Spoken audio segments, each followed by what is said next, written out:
Hey, everybody. It's Dr. Dana Martin, your host for the Sith Dominion podcast. Welcome, welcome, welcome. We have a little bit of a change in the lineup tonight, which is fantastic. I mean, not fantastic because Debbie's missing, but fantastic because we got Kat back. Hey, how you been? We haven't had you on the show in a while. Tell us what's been going on, Kat. Oh, well, we bought a new house and moved. That's Wait, hold on. Still in the same area, city you were. Oh, yeah, like 10 minutes from my old house. Oh, okay, perfect. Like literally same zip code still. There you Like, go. yeah, same zip code and everything. I needed more space. And so with running my business and all, like I needed more space than our house had. And I'm gonna interject before you get going. How many times? Probably 6 times over the last 2-3 months I've asked you to be on the show again. So it's not like I don't want her on the show. Oh yeah, no. I've legit just been like, life has been crazy. And I'm like, I don't want to come on here and just be a zombie because like that's what I would have been. I'd be like, yeah, it's fine, whatever. That's okay. Zane's like that sometimes. Mm-hmm. Awesome. So big move. And everything apparently in our pre-show we were talking a little bit all the fun things that occur when you get a new house that maybe isn't exactly the way it's supposed to be either. Yeah. Let's just say that my other house that I bought it as a fixer-upper was an easier move-in than the more move-in ready house has been. Gotcha. Hold on. But some of that is also because I need certain specifications, like I have to have an electrician come out and add extra plugs to accommodate like all of my crafting equipment. Do you wire up Ethernet your house? No, we have Google Fiber. So we we don't need it for that because we've got all the whole mesh network going with that, and Google, the fiber mesh is pretty good. But as my business has grown, my number of machines has grown, and I need more outlets. Heck yeah! And there's this there's this thing that like the fire department doesn't like 47 like daisy chained extension cords. I don't know what that's about. Like it's called super surge protection. Yeah, you just link them together and eventually everything gets what you want. Oh my god! So that is a fire hazard. No, so on top of a fire hazard. So APC, right? You get you a UPS backup, right? And I've had this one since right before, or no, when we did Diva Dad. So yeah, like during COVID, because I couldn't lose connectivity and whatever else. So I would say you got to change those out every now and then or replace the battery pack. And I didn't even think of that. So in the middle of like a freaking conference call with, I can't say who, a very big airline, you hear me just going on because the battery needs replacing, and I'm pushing the front every button and it's making more. Yeah. So I would suggest getting something like that though. If you need that, constant power, the UPS is definitely a I don't necessarily need constant power, but I need to not be running extension cords and like super surge protection. Yeah. I need to do it the right way.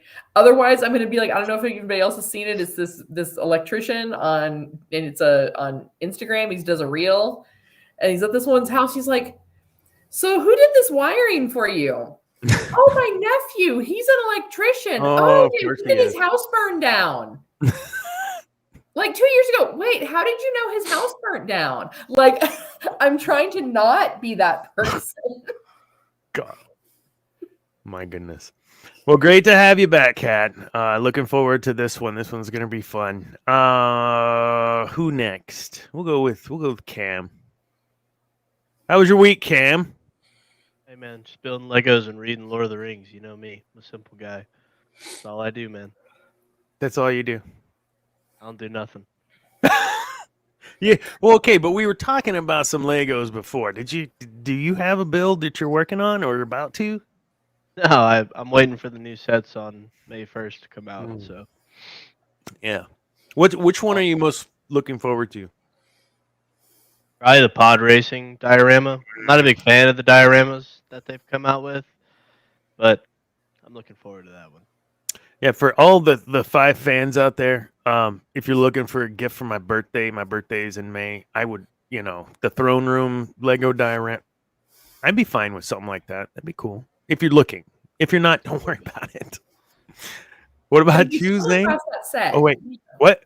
But if you stumble across that set, Yeah, I mean, if it's on sale, don't pay You're retail. feeling charitable, Yeah, that's right. kind donation. That's right. Zane, you had a couple of gigs last week and the week before in coming up. You're playing quite a bit. How's that going? It's going really well. Yeah.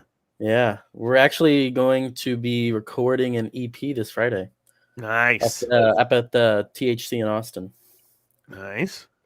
So that'll be good. That'll be good. Yeah. Is this what is that shirt? Poison. Poison. What is Poison? Is that like a band? I'm just kidding. Like no, I heard like 18,000 people gasp at once. No, or 5. Whoever's listening. But yes. You at least me, because we know that if my mouth doesn't say it, my face does. Was like there's no poker faces going on here. So Poison, I gotta ask, like, did you get this from the show that you went to last summer or whatever? No, I was just at Walmart. All right, nothing interesting about that shirt. So you're cutting an EP. What else? You got you did that Tyga show. That was the weekend before. Yeah, technically we opened for Tyga. Well, we were like the second band to play that day, and Tyga was the last. But but you were on the same stage, right? Exact same stage. That's all that matters, brother. Hey, brother. That's hey, brother. You covered for Tyga. That's right. Exactly. You don't gotta hide it. If it wasn't for us, like, I don't know if Tyga would be there. Facts. He wasn't going to go on until we finished our set. I mean, that was great. That's great. I know you guys follow Zane. You can check him out on Facebook, Instagram, all the things. And Thomas Babiak and Third Iraq. That's the band that he's speaking of right now. There's also Bo Moore and the Back 40. Gosh, all these numbers and the it's confusing. It is. And is that it? Right now, those are the main ones. Is there anything else? Those are the main ones. Okay. Yeah, but for Thomas, we're actually playing a show in Dripping Springs this Sunday for Founders Day. Is it a private or is it anyone? Public. Anyone can come. It's for Founders Dripping Day. Springs. Thomas Babiak and 30 Rag. Awesome. Well, I guess I didn't say what I was up to this week. I didn't do nothing. No, lots of changes at work. So just really stinking busy. Had a cool weekend. Did a couple of cool things with my wife, just spending some time. It was really, really good. Yeah. So tried out a new restaurant here locally. A Poche's. It's like a seafood or oh, do you know this place? Yeah, I know the place. Is it? Did you like it? It's all right. I don't know how long it's gonna last, just in the location it's at. Yeah, not a very good location at all. And the price tag too. True. The same guy owns the Italian place over in the Tower Point area, like South College Station. It's solid. Yeah. I don't know about the place. I don't know about the location. It was weird to get to. Like, and it's like, unless you're going to that place, there's no reason for you to even pass by it, quite frankly. Dude, and like the 500 students that live over there, they can't afford to go to that restaurant, man. Like, yeah. like, it's true. I had some sort of smothered catfish. It was blackened catfish with a what you call it, etouffee gravy, shrimp and crawfish etouffee over the top of it. It was on dirty rice. Just it was dirty and it was fantastic. Hey, welcome back, Zane. Hey, hi. So yeah, I just did a little of that. Caught a movie, date night type stuff. It was super fun. Did not plan for the show until yesterday. Thank you for several of you who voted in the poll on TikToks, because within the TikToks, we were able to get the show, although it was 50-50. You're welcome. Thanks. So we're doing history of the Sith. Like, how did they begin, and why did they even begin? And not just the Sith religion, right? Let's be clear. There's maybe there's people that listen to the show every now and then that don't know that the Sith are a species.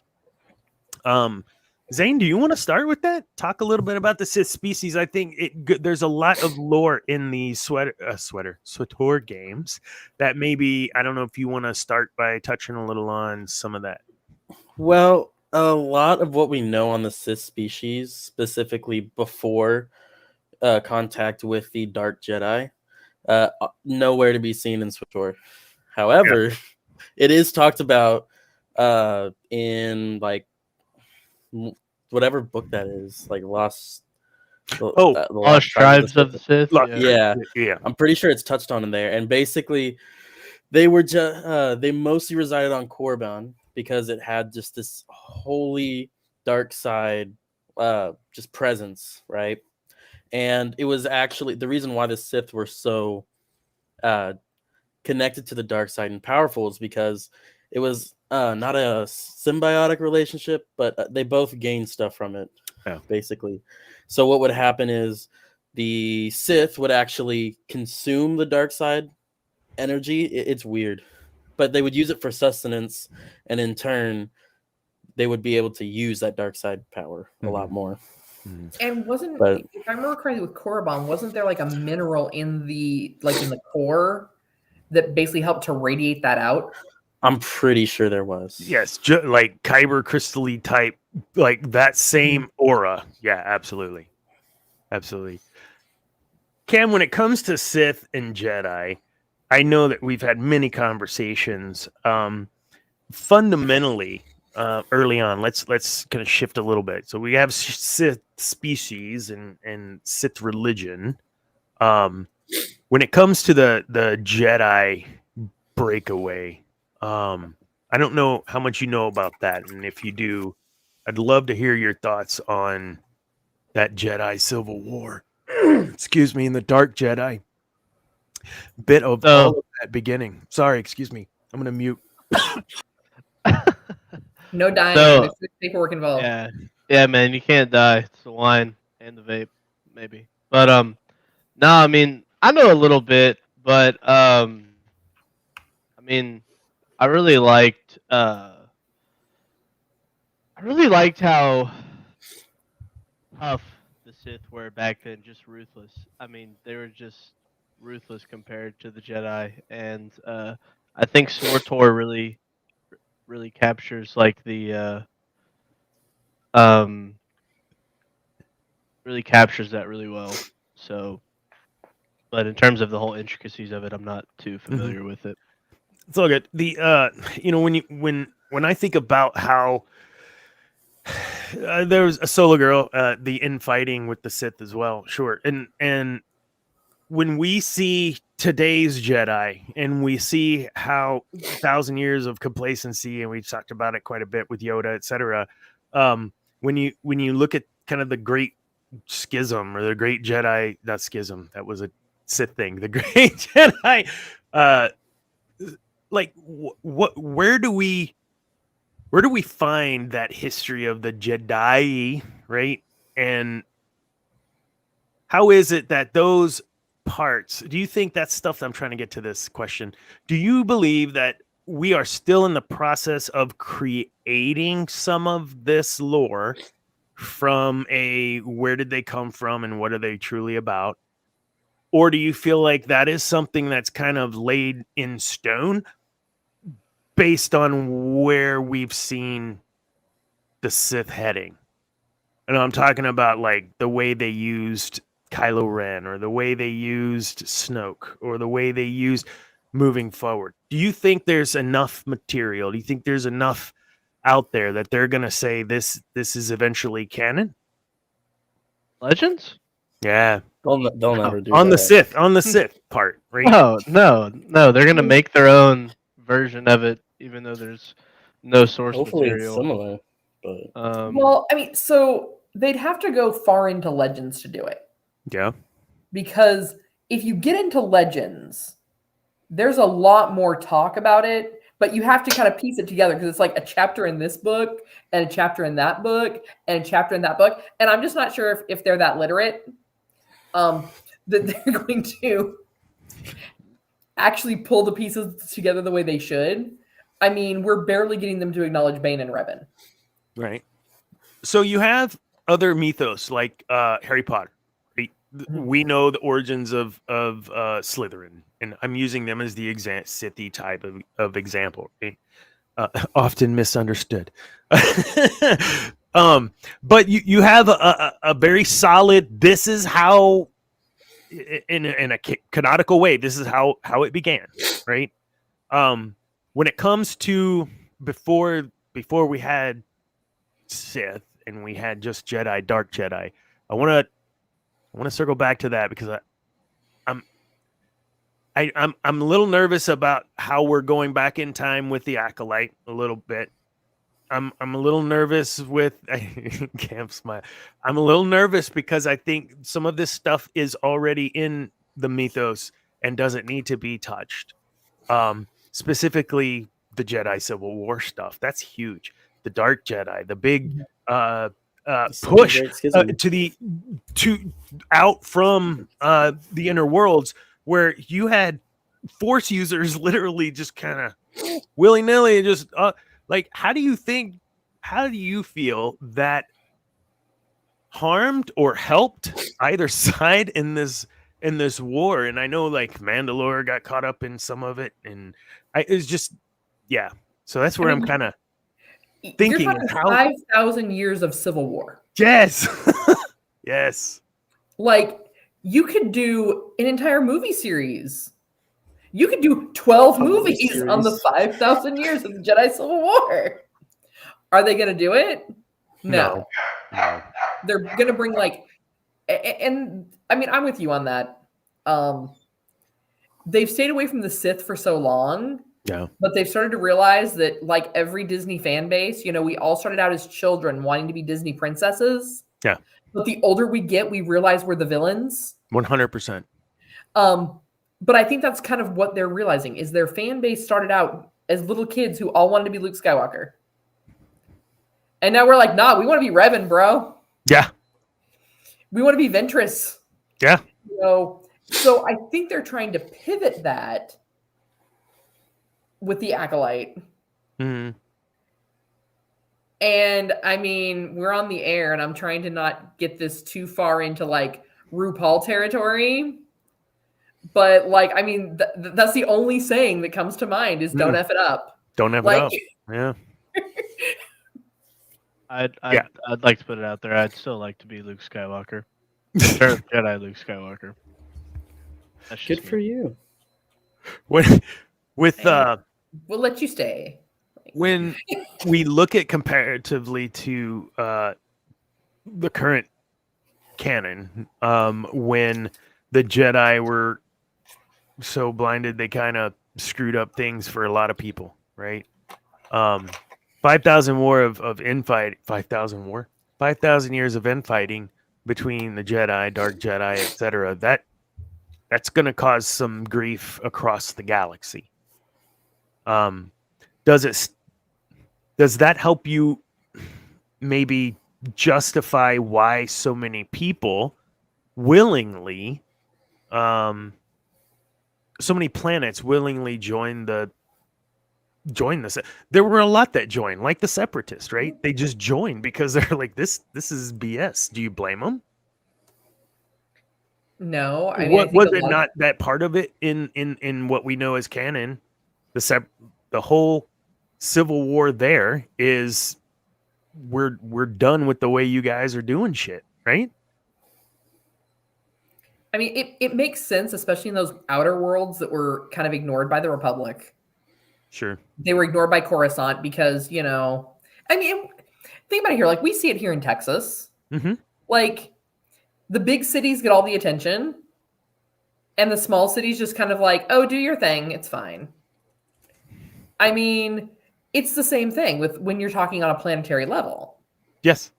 If all the Jedi and the Republic are worried about is Coruscant and the senators, and they're not taking into account what's happening in these outer worlds, I mean, who are you going to go to? The friend of the enemy of my enemy is my friend. Yep. I was looking up some stuff about because Korriban underwent its own bit of civil war, and that was within stuff we've already talked about with Malik and shit, Rev. And, yeah, what's the other guy's name? We were just talking about him. How do you think the part? Maybe we haven't asked the question in this way about Revan. How important maybe is Revan to the continuation of the Sith? Like, could the Sith have really hit a speed bump in development and growth without Revan? We're moving forward in history a little bit, obviously. Yeah. I honestly don't think so. No? I think Revan, although an integral part of what had happened, wasn't entirely necessary just because of the Emperor Darth Vitiate. Yeah. He was already in control at that time, you know. And I mean, he's the one who took Revan. He's the one who clouded his mind and Malik's and made him join the dark side. He was there after Revan. Ish. Well, no, he was. In SWTOR, spoiler alert for the 12-year-old game, you do end up killing the Sith Emperor twice. the actual Sith Emperor dies towards the end of the Jedi Counselor's story, but you end up killing Revan in his physical body, like in the middle of a flashpoint. And I think it's around the middle storyline of the Sith characters or the dark side characters. So, I mean, that's not even including Valkorion, which was his other type. So I honestly think with how prominent the Sith Emperor was, I think Revan definitely helped cause almost, it was not a split, but that kind of split in the Sith where you ended up getting the Revanites. But I don't think he was integral to the long-lasting effect of that Sith Empire. I don't think Revan intentionally was integral. What was in that role? Yeah. I think it's just like anybody who just happens to be charismatic and good at what they do. People just started to follow. And even if he'd told them, like, no, don't separate away, they would have stayed part of, but they still would have been following Revan. So it wasn't like he went in with the usual Sith intention of, I'm looking to gain power. He was just going about doing his everyday thing, and other people started following him. Yeah. That's interesting. So kind of that whole influence versus manipulation, right? I mean, we talked about it. I know a little in the show with him that he was able to conjure some really true followers. And I kind of think about, oh God, don't hate me, Cam. In the Rise of Skywalker, you've got all these like crazy, cultish Sith followers. I had a problem resolving that, right? Am I reconciling that? Because that's not how non-canonical Sith followers were. Like you're following the Sith, you're following the religion, you're not this brainwashed, delusional shadow up in an arena. Like it's just sorry. I said I wasn't gonna go upset Cameron. Hey, you just got to say those 3 words, man, and it's really what. I mean, I'm sorry, Cameron. What? No, just Rise of Skywalker, man. It really. Oh, so I had to make a drink. I figured you'd probably bring something like that. So in your mind, I mean, when you think about prehistoric Sith, everything from that from Exar Kun and Revan and all of this to the way that they were portrayed in the 3-letter word movie. What are your thoughts on that? Because I know you don't like Rise of Skywalker anyway, but honestly, like, how do you feel? Is that a connection that you made that it would be this weird cultish thing, or? I mean, I think in theory it kind of makes sense because you have. This is going to be an odd comparison, but it's only the reason because I'm reading the comics. I'm reading the Avatar: The Last Airbender comics, and Aang has air acolytes, people that cannot airbend but still want to practice kind of the Sure. system of the airbenders. So it kind of makes sense that there's people that maybe quote unquote aren't force sensitive or whatever, but they get swept up in the ideology of the Sith. I don't know if they're masked phantoms in a big arena chanting words and stuff, but I mean, in practice it makes sense, but I don't think in execution it's definitely not what I envisioned. But, Yeah, and I think a lot of what we collectively all know of Sith comes from the games, right? The books a little, but mostly the games. So we talk about SWTOR. There's all sorts of callbacks to the Sith. Games like the one I play on my phone, the Galaxy of Heroes. There's a Sith all through, and people who are classified as Sith, but they weren't Force users, right? So, well, that's not canon. No, I get that, but let's think about that, right? You've got a Sith army. Not every person in the Sith army is Force sensitive, and I'm guaranteeing 99% of them aren't. But you had people following the ideology and buying into what especially Revan was selling at that time. Sorry, Kat, go ahead. Well, no, because I was gonna say even in like the books for Bane, the people that were being recruited for the army, they weren't necessarily recruiting Force sensitive. They were recruiting bullet catchers. Yeah. You know, I mean, meat shields, right?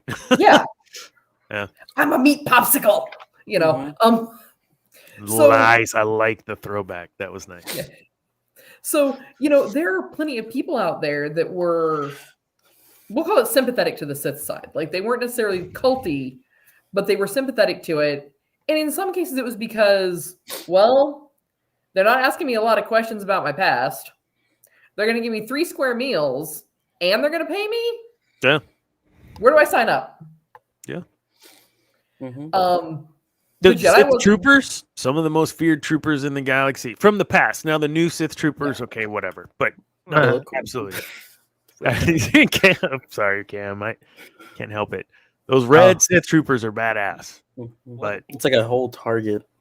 One thing I hope the Acolyte can do, and I mean George kind of did it in A New Hope, and Tolkien does it really well in his books, dropping like tidbits and establishing events that happened prior to current events, and it makes you interested and it makes you want to, you're like, I want to know more about that. And I think if the Acolyte can do something like that, since they're clearly, you know, maybe if this show does well, or I know they're doing the Dawn of the Force movie or whatever, you know, maybe if they can throw in something like that could pique our interest. Maybe they throw in, the Great Jedi Sith Civil War, or something like that. I think that maybe would garner people's attention a lot more. Definitely mine, especially if they use, because I mean they're going to take stuff from Legends. They've already done that, and so maybe if they can do it, drop those tidbits in there, then maybe we get something like that, an animated show, another live action show, movie, or whatever, maybe. But I would like to see them do that, because to establish this did happen, you're going to get some type of content from us for this, or maybe we won't. Maybe not. But it's in there. It's established.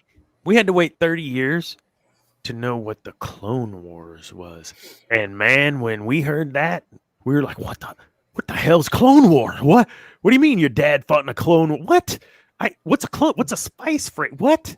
Like there was so many questions. You're exactly right. It made us like there was this event, some stake in the ground that occurred historically, which changed the course of the galaxy. And this is one of those moments, the Clone Wars. Well, we have so many questions. So when they come out with the Clone Wars 30 years later, everybody's wanting to see it and flocking to the theaters. You're exactly right. And you're right. They do have some. I'm sorry. Is that changing colors behind you, Yes. Cat? Oh, yes, it is. Look at that. R.I.P. a legend. Wow. I don't know where I just went. That squirrel. He got distracted by the shiny lights. It's fine. Yes, 100%. Oh, Darth Zane. Hello there.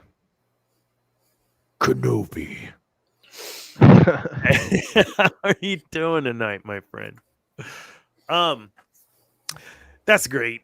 You get opportunities, I think, to do the speculation, and we get to rip them for being dumb and stuff they've done. But really, the fans don't have the last say as far as what gets made. We know this, but we do have a say in what we enjoy and what we can talk about on this show, and that's why we're talking about what we do. The heads of Disney may not want to really dive into the Sith stuff, but man, there's so much opportunity there. Even if you didn't dive into it from the perspective of the Sith, there is so much. But this is kind of where they kind of caught themselves in a catch-22. And I think I've brought it up on other shows of when they came in and said, well, so everything that was in Legends, that's no longer canon. And all the fans were like, so hold up. Mm-hmm. You don't get Darth Vader. You don't get Maul. You don't get Palpatine without Revan and Bane. Yep. And so that's when they were like, oh, this Revan guy. Oh, we're going to need to figure out how to work that in. They opened their mouth and made a decision before they realized, like Dave Filoni's like, time out, guys, you can't do this. Even Happy was like, no, you can't do this. There are certain things that have to progress in a certain way. Now, they could have very easily just, we're just gonna make shit up and ret everything. But I'm glad they're not. I think the fandom has been relentless, but I think that cooler heads have prevailed over at Disney. Most times, I know. I did just see another Sam interview, but I hadn't seen that he had corrected Filoni on something. Did you guys see that? Dude, I want that guy on the show. No one will see it, but I don't care. Like, that dude's amazing. His fanaticism and willingness to go all in on whatever he's doing, whenever he's doing it, for the fans is huge. That guy will yell Kenobi just to have everyone be happy, like in the Maul voice. I love it. Sorry, it's Sam, right? Sam Witter. Sam Witwer. There you go. Well, and he was in Battlestar Galactica, but that's not this show. I love that new BSG, by the way. Oh, Cam, if you were to go back and I don't want to say fix, because I don't know that it can be. What would you have done different with the way the Sith were portrayed? Would you have done anything different in Rise of Skywalker based on what you know of their past? Well, Palpatine's not in the movie, so that's out of there. I don't know, man. I would have liked to have seen Kylo Ren. I mentioned it a couple shows ago. I would have liked to have seen him go all in and kind of go the opposite path. And that was kind of what I assumed after The Last Jedi he was going to do. And then people can't be just bad anymore. So, but yeah, I would have liked to have seen Kylo become a full-fledged Sith Lord, go to Vader's temple on Mustafar, try and find some holocron type stuff, which he found the MacGuffin or whatever in that movie. But I would have liked to have seen. I thoroughly enjoy. It would have been, I don't know about the original Episode 9 script. I think I would have been okay with, in terms of what they did for the Sith. I don't know about. I think the Sith that was in there that Kylo talks to was like Plagueis' master. I don't. Yeah, they're some creature-looking thing. I don't know if it's Tenebrous, but it is. I would have liked to have seen them do that. Yeah. I think it would have helped tie in pre Phantom Menace. It kind of would have helped tie everything together, and we would have been nice to see Kylo be a villain and not a edgy, confused teenage dude. Yeah, you know, in the second one, 8 movie, whatever.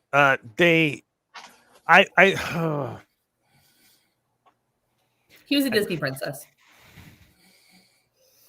Yeah. I love you, Adam Driver. They misuse you too, man. I mean, just as you said yeah. for everybody that was in those Adam movies. Driver.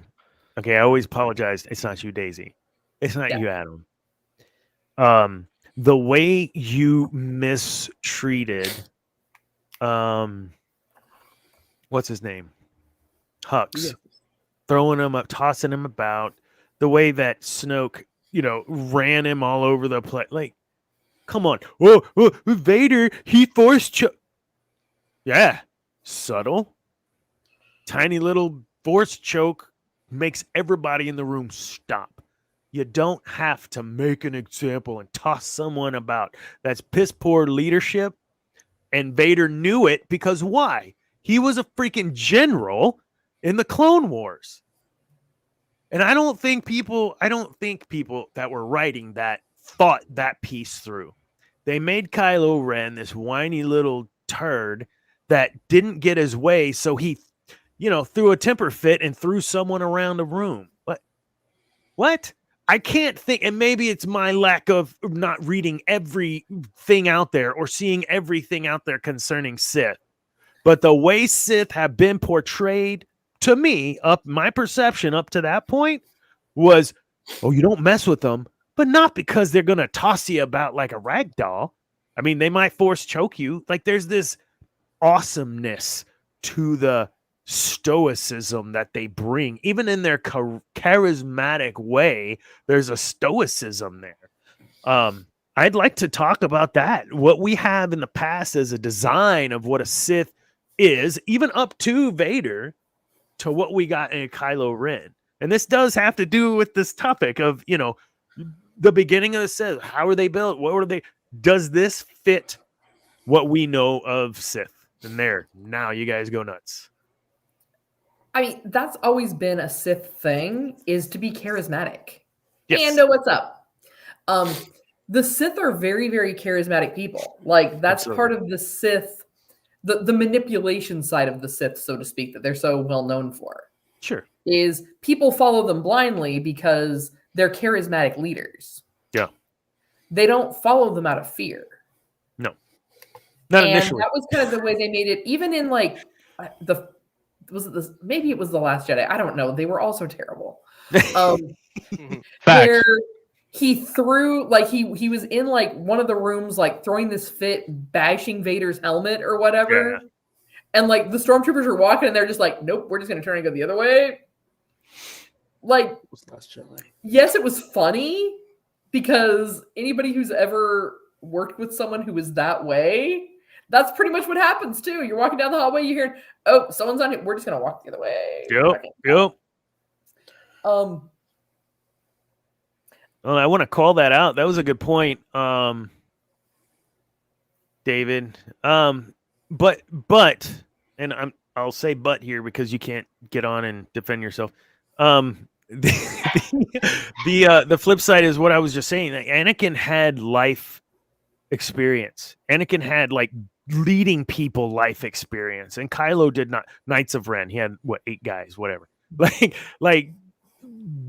Anakin led entire armies, entire platoons of soldiers, and was successful at that. So I think I would disagree that he's whiny because of that. I think he didn't have the same comeuppance as Anakin, and thus was trapped inside that, 16, 18-year-old body emotionally. Wow, that was pretty profound. But I mean, if that's what traumatically happened to him by his uncle, then potentially I might be onto something. So, just a thought. Well, and I think when you think about Anakin's whininess, it was different. It was, what do you mean I'm not ready to be a leader? What do you mean? Like, I'm doing all the things you're telling me to. Yeah. but then you're telling me that I'm not good enough. Like, because they kind of did the proverbial, they kept pushing the line. Like, oh, if you do this, then we can make you a Jedi Master. He does those things. Push that out a little. Yeah. Oh, sorry, you're not quite there. Okay, what do I have to do? You have to do this. Okay, I've done this. Now what? Well, we need you to do this. So that was where Anakin's whiny kind of came in and his frustration. But he didn't take it out on people that weren't deserving of it. Sure. Yeah. Where Kylo Ren was going to make his inconvenience. He was like the girl at Starbucks that can't get the like no fat milk. Okay, he's going to make everybody's his little inconvenience, everybody's problem. Yeah, I see that. To your point, yes, I'd pop this up here. Darth Zane, David. I agree. That whininess was always there, especially in the comic. I think you can see that in Vader. It plays out not necessarily maybe a whininess, but a little bit of a I'm better than you, yeah. Like with the Inquisitors. He would go off and just kill an Inquisitor. Yeah, and the hallway scenes. There's two really good hallway scenes before we had Episode 3, which was, I believe, a callback to the Back to the Future hallway scenes where he's losing his shit and he's all over the hallways. So yeah, I would agree. I would agree to that point. But I just feel like the environment that they were both reared in was so different. That the things that happen traumatically to Anakin versus the things that happen traumatically to Kylo, I just don't know that they were the same level. I don't know. I mean, I kind of feel like it's Hangover. Like, yeah, so your uncle may have ignited his saber, maybe not, but did you die? Like, come on, man. Like, I don't know. I know Cam loves Kylo.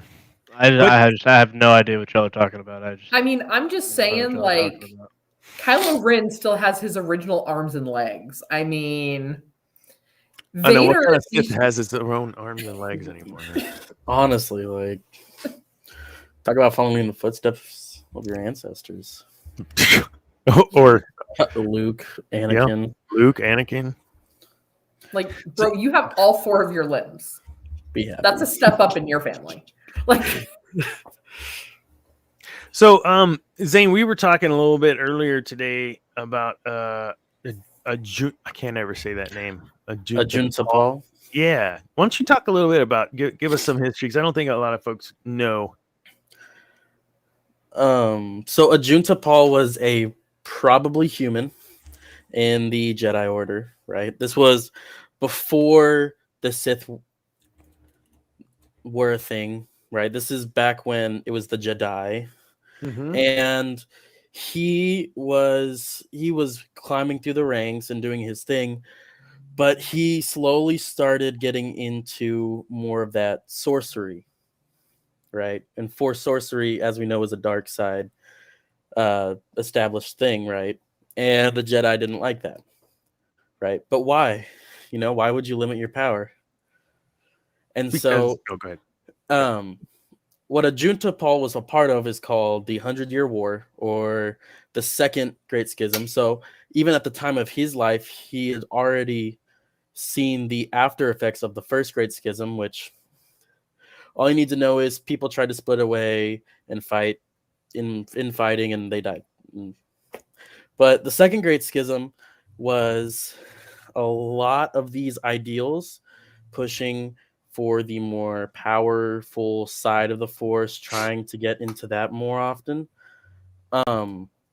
Yeah, that's what happened basically. So it was the Civil War that had happened and split them up, and it lasted for 100 years, right? Yeah. Which is insane. And what it ended up with was, even the Ajunta Paul, the people who were breaking away, were able to survive for 100 years against the entire might of the Republic at that time, because the Jedi were helping the Republic. Yep. It ended up being 12 Ooh, people survived. Sorry. Sidebar. The Jedi were neutral. So when we see Jedi in the movies, they are aligned with the Republic. Even back then, though. But back then they weren't like the decision Jedi makers. They weren't decision makers, but That's they where were. Now they're They in were the movies, we see them as more decision protectors. makers. Sorry, that's what I guess I was getting at. Mhm. Their involvement is beyond guardians of peace across the galaxy. They are Mhm. politically involved now, which is a huge problem. Sorry. Yeah. So back then they were more of. That's a huge point about the past Jedi. Yeah. versus what They we were know. protectors. Yes. More than anything. So when you say the might of the Jedi Order, I mean, and Republic, we're talking.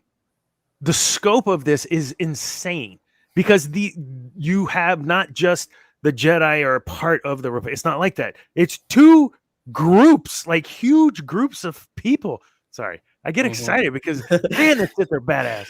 Yeah. So what ended up happening is only 12 people survived at the end. Ajunta Paul was one of them, right? And what happened was they were exiled, and because the Jedi didn't know what to do with them, they just sent them off into space. And they were led by someone, I don't remember who. I think it's Zozan, but it could be Sorzu's Sin.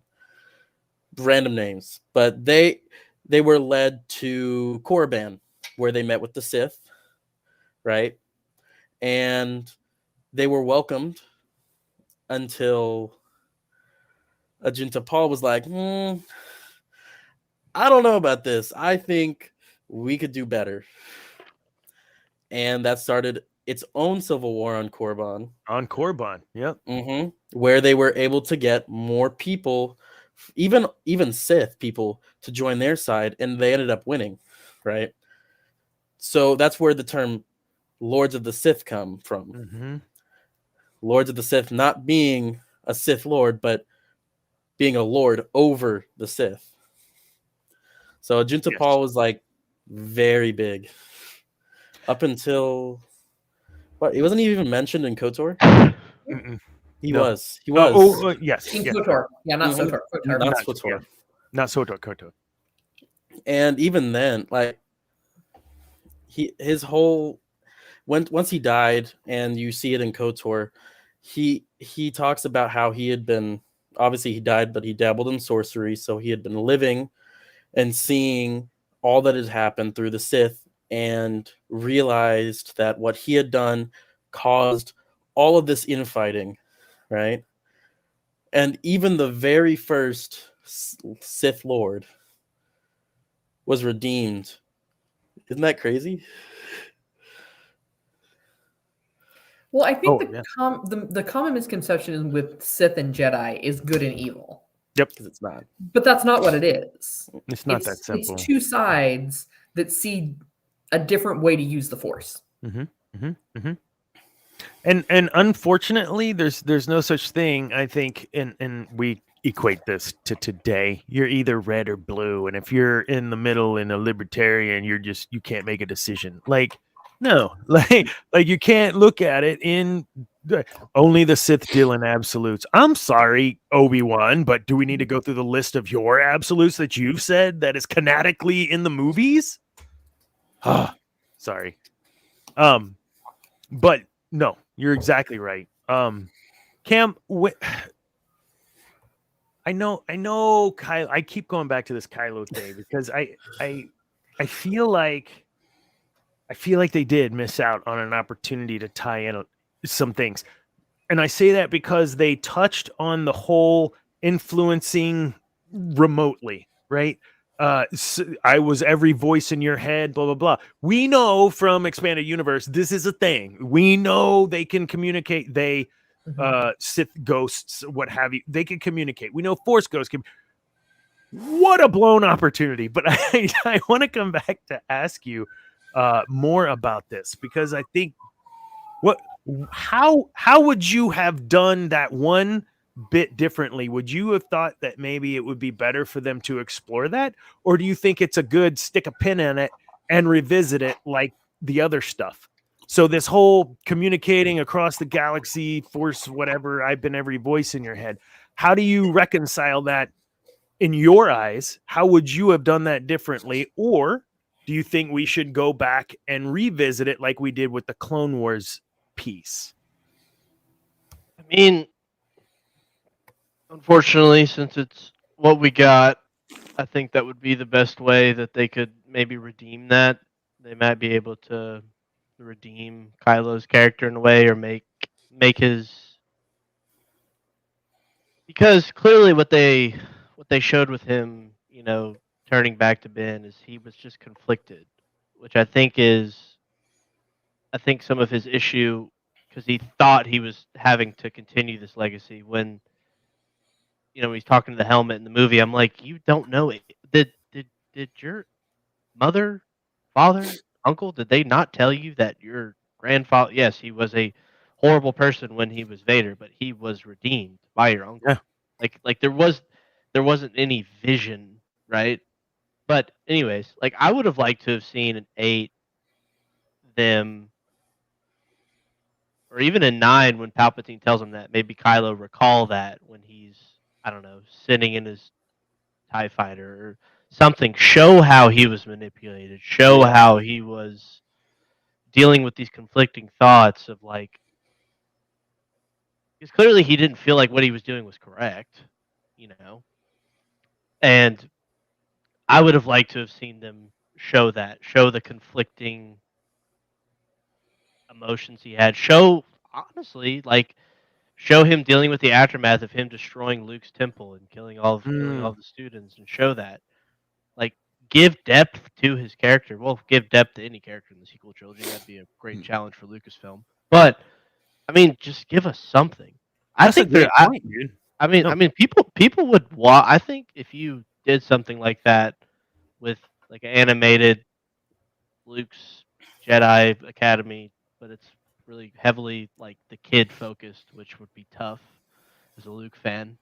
But really show that, because I mean, when in the book that I read, the one that's supposed to make Episode 9 better, which is false, Luke, and I can't remember, Luke and Lando, when they go, like, Kylo is in charge of the temple, like, while he's gone, essentially, like, over the students. So he's special.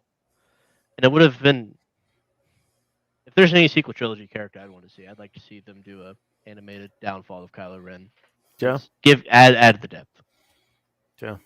I really think of it in terms of what you were saying about the story writing and calling back to things. And sorry, we got a couple of folks. What's up? I don't know if people are still on, but hi. No, you're absolutely right. When we get these things that are not explained, and you can go back and read the books, and some of it may be touched on, maybe explained, maybe not. And how do we reconcile some of that? We don't. We're left with just these shows like we do, trying to imagine filling in the gaps until they do. And we hope they fill it. Go ahead, man. Well, because like I said earlier, what I hope the Acolyte does is they,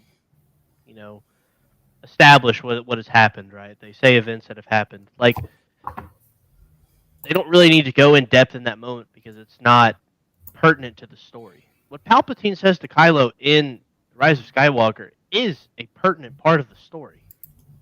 Like, there could have been moments where, after Kylo talks to him, he goes and recalls when Vader's voice that Palpatine's projecting to him is telling him, "I need you to carry on my legacy." It's just something like that, because it's pertinent to the story at the time, and we hadn't gotten anything up from him up at that point, and it would have been the time to maybe throw that in. Which I know, Zane, did you say there's like some JJ Rise of Skywalker cut that they cut down or something like that in it? After JJ finished with Rise of Skywalker, Disney did cut out even more time than what they required of him.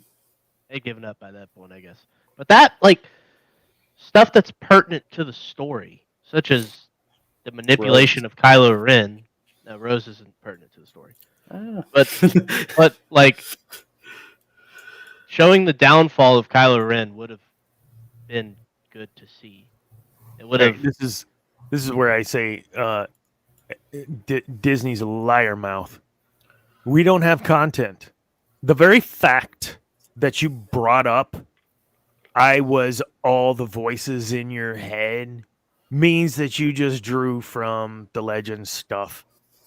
Again, we've never, I don't think, stated that, but we've talked about Exar Kun's my favorite to talk about in the because he was able to, through the Force, being a Force ghost, convince Luke's students, some of his students, to turn, and Luke had to fight him in a like.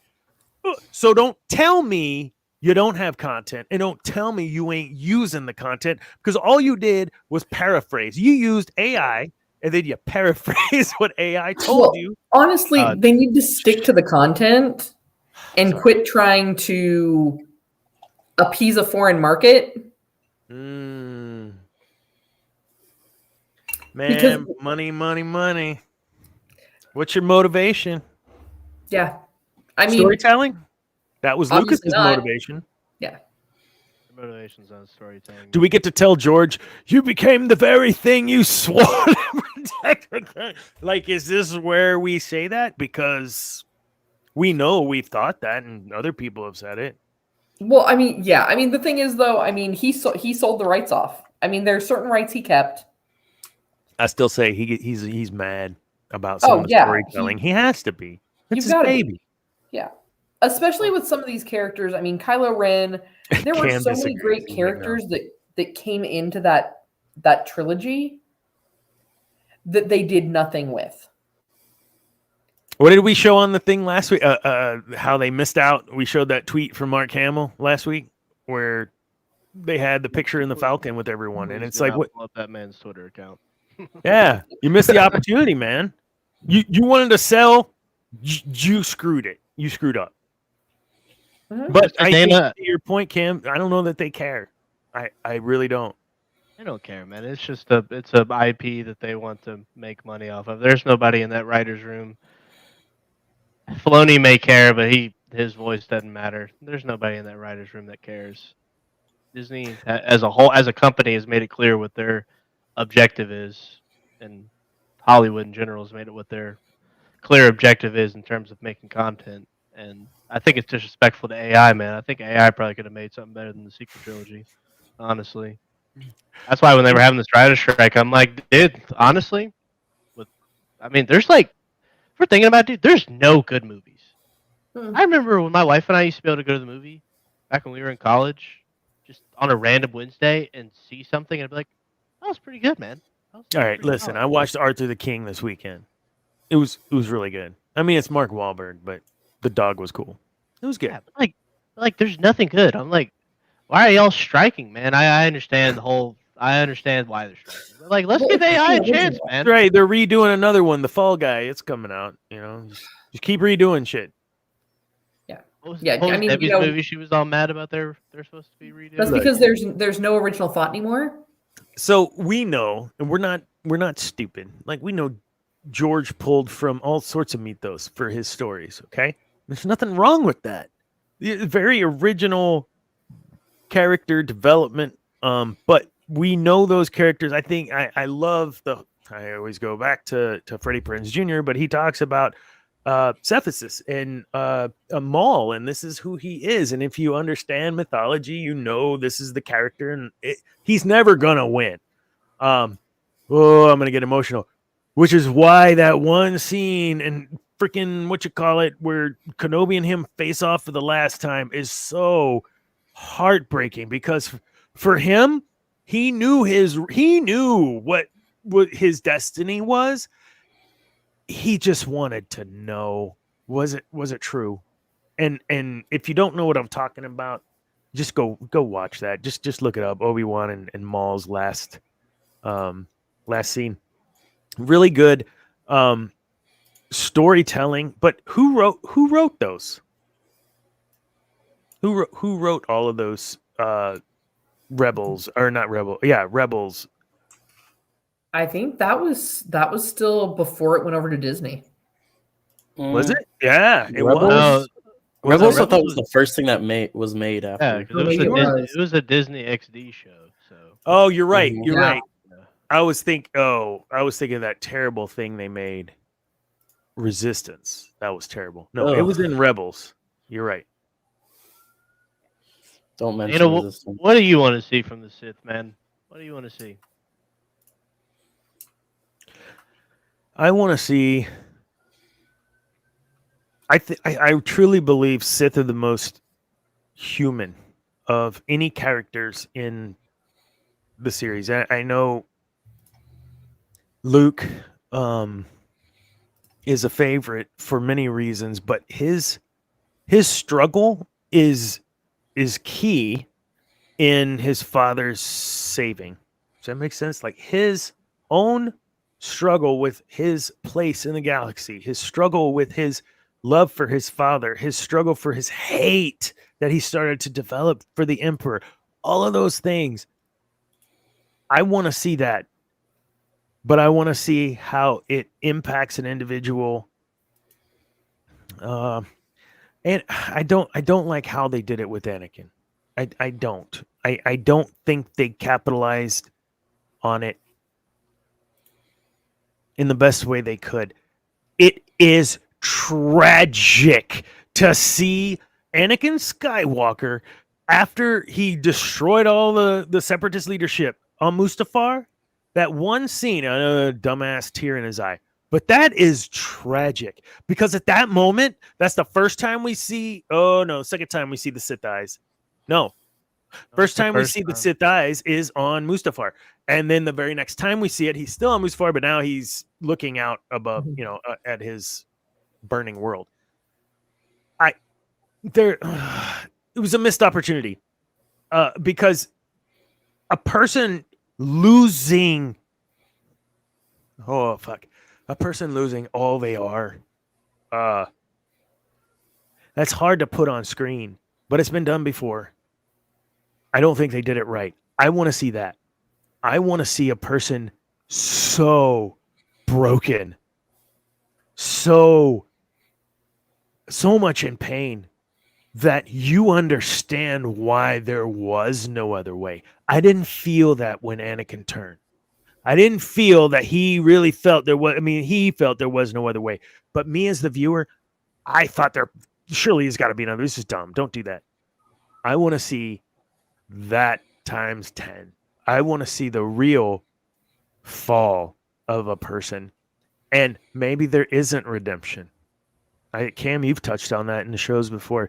Maybe there isn't. And you know what? There are people in this world like that. There are people you probably know that maybe on one hand they put on a good show, but man, they ain't no redemption. I mean, it's not my call, right? I'm not, almighty or whatever, but that's what I want to see, man. I hope that made some sense. I want to see a fall that you can relate to and understand why we shouldn't continue down the fallen path. There's nothing within Vader's story for me. I have a car. I'm Vader. I'm darn. I call you on my cell phone. It says Lord Vader. I'm not joking. Everyone at Discount Tire, hey dude, check us out. When you call us, it says Lord Vader. Yeah, I know. But if this was a person who fell and was never redeemed, I don't think I would be Lord Vader. The redemption is what makes him me. That's huge. But the non-redemption is what I want to see, because I think every person can relate to feeling not redeemable. And in the end, seeing someone not redeemed, I think would have the opposite effect on somebody. That's deep and huge, but you asked for it, Cameron. Oh, that's what I want to see. I agree with you, man. I think that'd be awesome. I'm not optimistic, but I hope they can pull it off, because I think even with the shitty story that they went with in The Last Jedi, I think it would have been cool to see, when they meet on that planet, like Kylo like tell Luke like you gave up on me, man. Like some like you know like you didn't even ask, like didn't even hesitate. Like you ignite the lightsaber. Like that would have been relatable. Can we get that And- in an adult version? Mm-hmm. We're already getting a little more gritty with a Yep. couple of the shows. Would you agree, Cam? Even Something that batch is a more- little grittier than what they've been putting out. Yeah. I think they realize that maybe they're starting to realize that who their audience actually is that watches these shows. So adults that pay for the Disney Plus subscription that their kids use. Yeah. So, but no, I mean, I think that'd be great. I hope. I'm not optimistic, but hopefully the Acolyte can give us something, man. Tales of the Empire would be good. Hopefully. I hope so. We have let me see.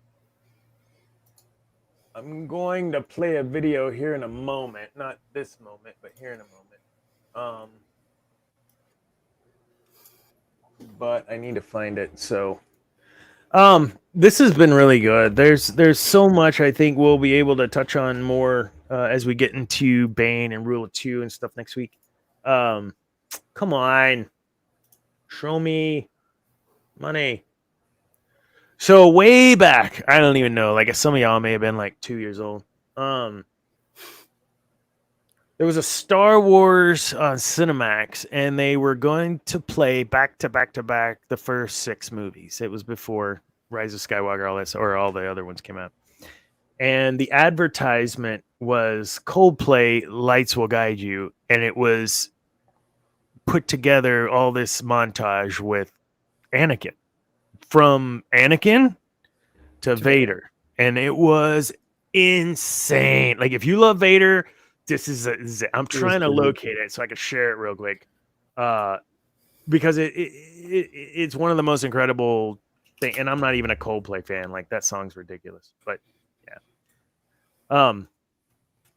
If you guys find it, let me know. Zane, go get it. Yeah, I appreciate that question, Cam. I think we can all agree that it's always great to feel good at the end of a movie.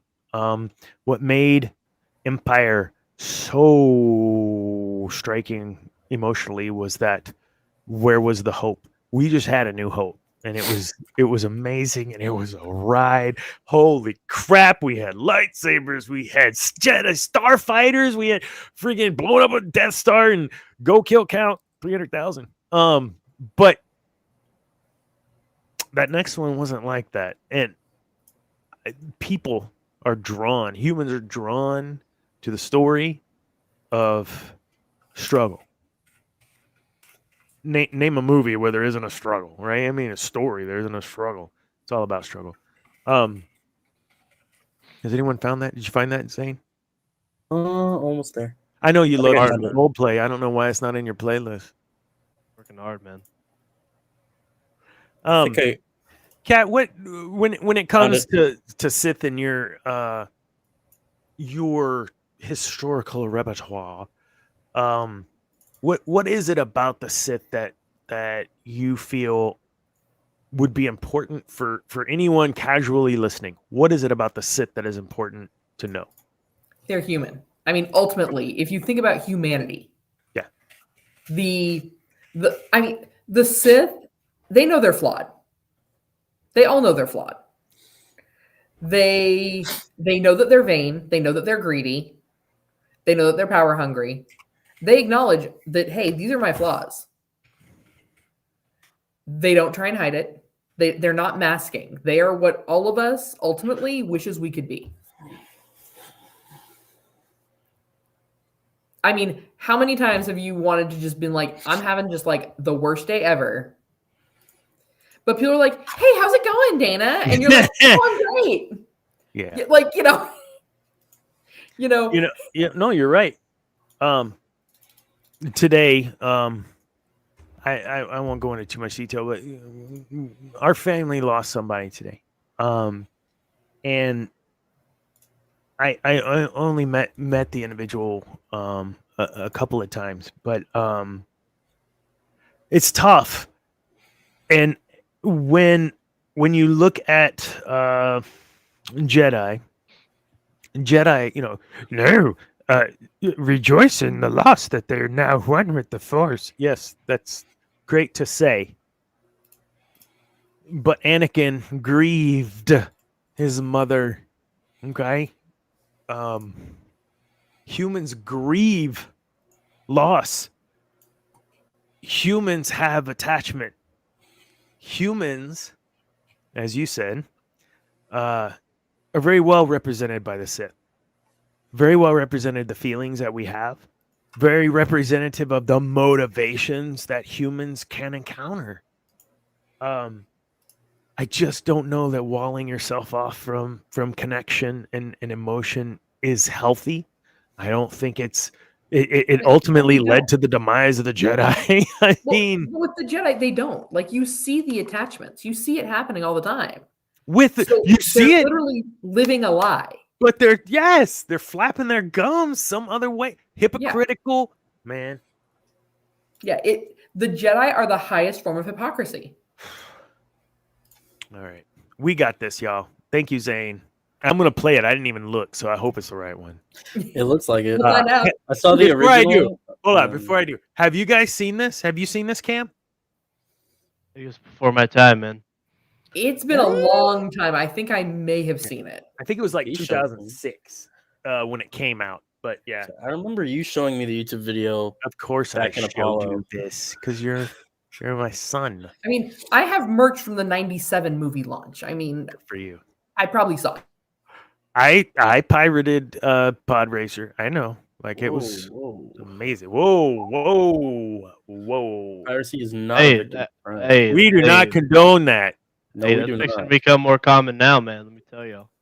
It's about to be. Oh yeah, because you don't own your games anymore, man. If you're emulating your game, you must. How crazy is that? That's a whole nother show. Like, not TSD show. We're gonna play this. Are we sharing this yet? No. Am I sharing? Not yet. Why isn't this working? Oh, there you go. There we go. Yeah, how do I make it bigger? Can you make it bigger? Have you tried hitting full screen? Oh no! Have we tried hitting? Shut up. You're lucky you're related to me. All right, here we go, folks. Fix You by Coldplay. It was a Cinemax running them all for the first time ever, back to back in HD. Oh yeah, this was a big deal. Yeah. Oh wait, if I click play on the screen, you might want to click play. I gotta push play on. Yeah. When you try your best, you got audio? Good. Cam, I'm interested. See how you feel about this. You want, but not what you need. When you feel so tired, but you can't sleep. Stuck in reverse. We're probably gonna get bopped for this too, Kat. And the tears come streaming. Those of you watching live, you'll get to see it. All two of you. When you lose something you can't replace. When you love someone but it goes to waste. Could it be worse?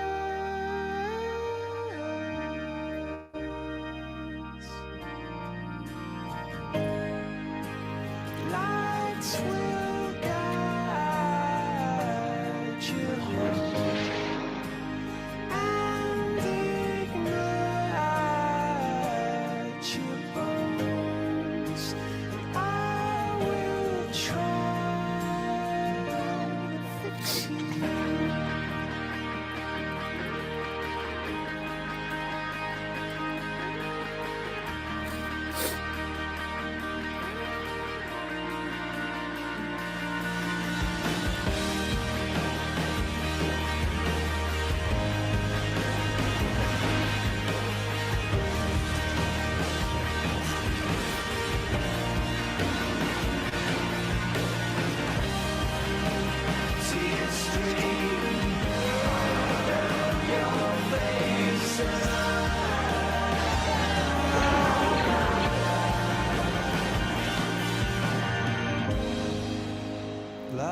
lights will guide you home and ignite your bones, and I will try to fix you.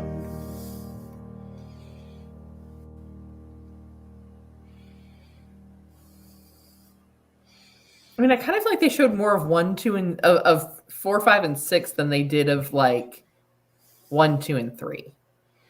Yeah, I agree. Pretty You know, cool. like, I get what they were trying to do, but I'm like, I feel like you missed some parts. I think they were mostly appealing to that older audience at that point. Oh, Yeah. probably.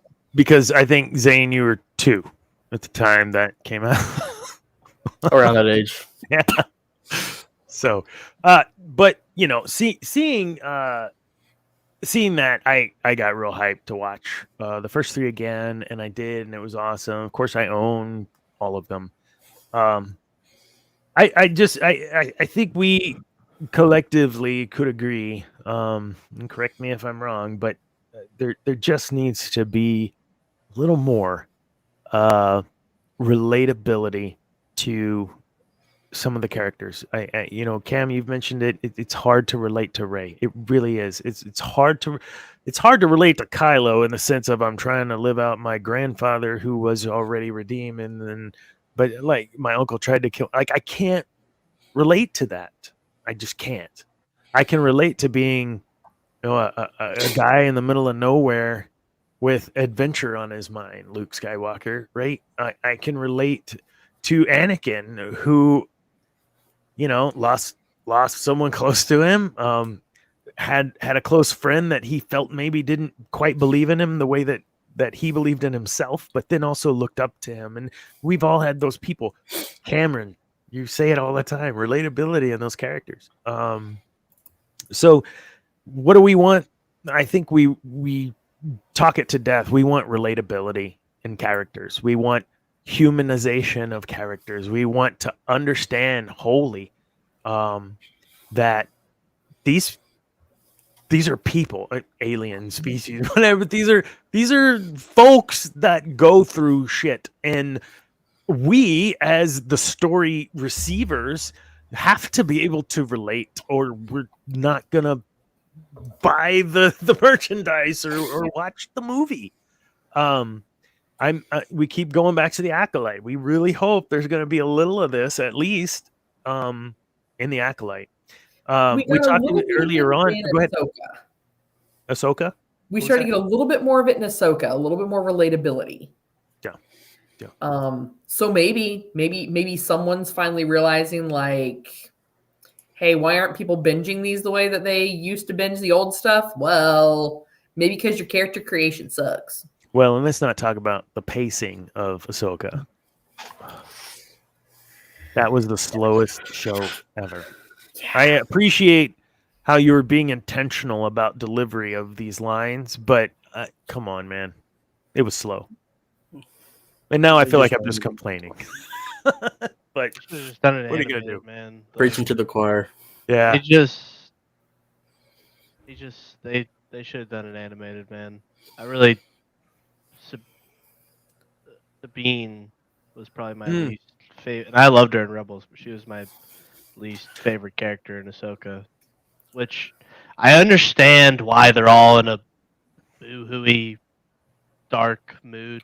You know, like I get it, but it's just like, man, can people smile? Like, can we see some emotion on people's faces? Like, is that all?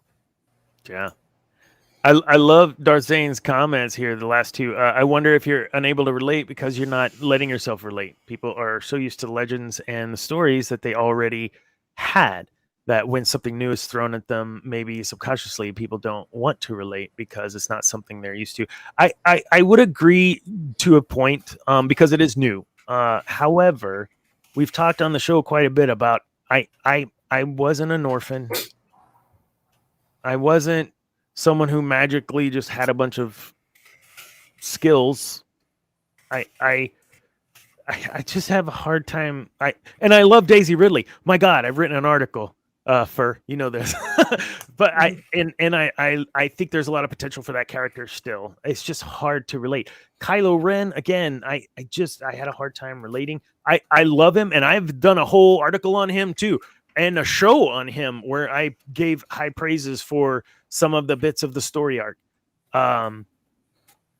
I do like his father-son relationship or lack thereof in parts. I can relate to some of that. In parts. So I do agree to an extent, David. But for me, it really, I gave it a shot. I really did. And still to this day, because I do defend some things in those. But if we're looking at from a city point of view, then we have to hope for something bigger on the scale of this is what the Sith are. I'm going to circle back to you again, Cam. You know, in the stories of Hobbit or whatever, like there are these bits where you're like, oh yeah, that's cool. What is that shit? And you want to go back and learn it. You've piqued my interest. I want to know. And will you be able to?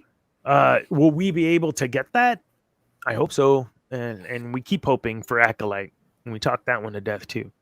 I mean, I would love to relate to any new Star Wars content because, I mean, you know, when Zane and I were fortunate enough to have kids, like they're gonna want to watch stuff that's probably in better quality than the original series, maybe even the prequels, depending upon how far they go.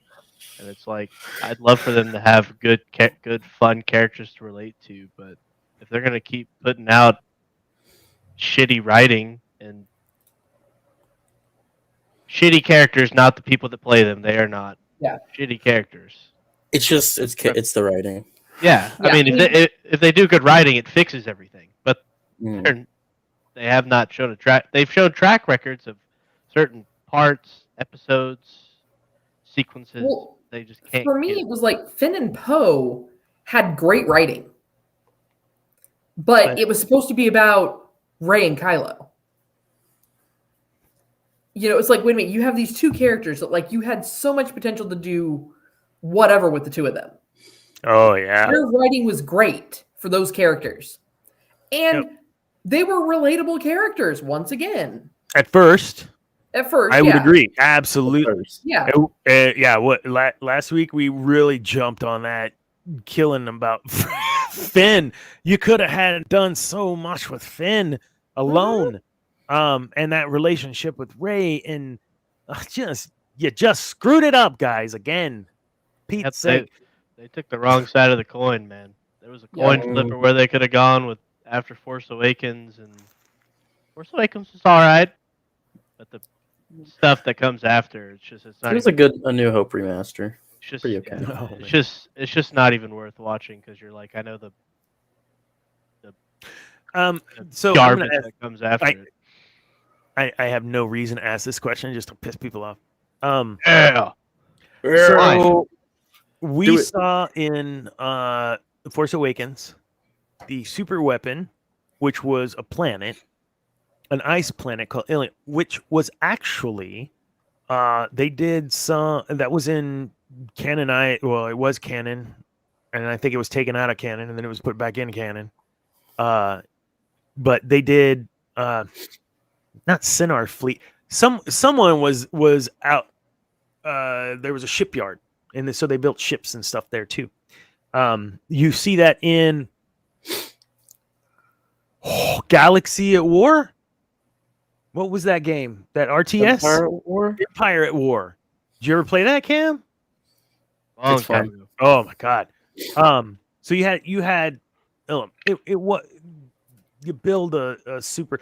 So when they fired this weapon and destroyed Coruscant, everything that we knew to be, to me, it was almost symbolic, is what I'm trying to say. Let the past die, man. The writers were trying to kill more. Let the past die. Kill it if you have to. Like, there's so much in this show that I felt was pointed at me as a past fan. And that maybe that's a little narcissistic, but there's a lot. You destroyed all the stuff that I loved as being core worlds and who ran the whole government and everything. You've destroyed another planet in Ilum, which was from the past as well. You tell me throughout, let the past die. I got a bad feeling about this, that you guys are trying to subconsciously tell us. The line. Just, yeah. Dude, that was JJ's point, man. He wanted to capture the original trilogy vibe for his movie and second movie with zero thought as to future, right? Isn't that what we? Yeah. There's no thought out plan. Okay, but so was A New Hope. He made that because he didn't know the others would get made, right? So it's possible to come back with a badass movie for number 2. We didn't get that. You gotta care.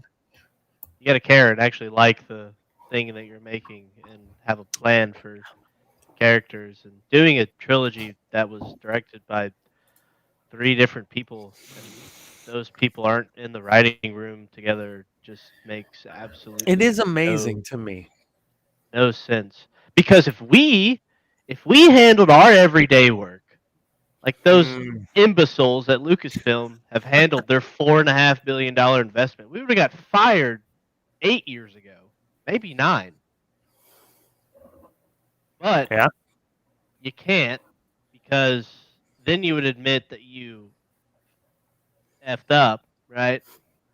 Like they're just they don't care. Man. Listen, you can't. You release a new Luke Skywalker action figure tomorrow. You can't keep it on the shelves. And I'm not being a jerk here, guys. Look, you cannot keep a Darth Vader, a Luke Skywalker action figure on the shelves. These characters are 40 years old. Okay? 40 years old. And you can't keep them on the shelves. Ray, I can go to Walmart right now and buy a Ray action figure. Nothing against you, Daisy. All about what they did to you. I could find a Princess Leia Boshi bust, Lego bust. There are a couple around I've seen, but I see way more Rexes out there and Mandos than I do Leia. So it's not about male, female. It's about the character development and relatability and writing. Am I wrong? So no, I know I'm not wrong. I'm not even going to say that. I know I'm not wrong. So that's why you can judge success based on sales. This is what we do. Success based on sales. What sold during this last one?